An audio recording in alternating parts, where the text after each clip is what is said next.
ભાવનગર જિલ્લાના તળાજા તાલુકાના તરસરા ગામે આજે એવી કરુણ ઘટના સામે આવી કે ગામના લોકો લાંબા સમય સુધી તેમને ભૂલી શકશે નહીં. ગામના બસ સ્ટેન્ડ પાછળ આવેલા નદીમાં રામાપીર મંદિર સામે એક યુવતીનો મૃતદેહ તરતો જોવા મળતા સમગ્ર વિસ્તારમાં આરેરાટી અને સન્નાટાનો માહોલ છવાઈ ગયો હતો.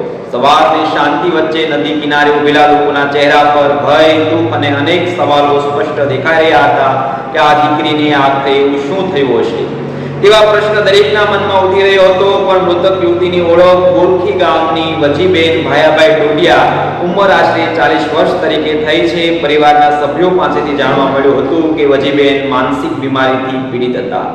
ઘણી વખત અચાનક ઘરેથી નીકળી જતા હતા. પરિવારજનો માટે દરેક દિવસ ચિંતાભેરો બની ગયો હતો. કોઈ ગામમાંથી, કોઈ રસ્તા પરથી કે કોઈ ઓળખીતા ફોન કરીને જાણ કરે ત્યારે પરિવારજનો દોડી જતા અને ભારે મહેનત બાદ તેમને શોધી ઘરે પરત લાવતા હતા.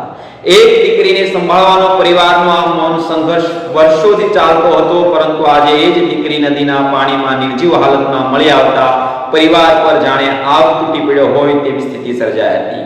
અમારી દીકરી અમને છોડીને ગઈ, પણ આ રીતે જશે એવું અમે ક્યારેય વિચાર્યું નહોતું. આ પરિવારના સભ્યોના શબ્દોએ ત્યાં ઉભેલા દરેક વ્યક્તિનું હૃદય દ્રવી ઉઠ્યું હતું. સ્થાનિક લોકોએ નદીમાં લાશ તરતી જોઈ તાત્કાલિક પોલીસને જાણ કરી હતી. જાણ થતાં પોલીસ કાફલો ઘટના સ્થળે દોડી આવ્યો હતો અને મૃતદેહ બહાર કાઢી આગળની કાર્યવાહી હાથ ધરી હતી.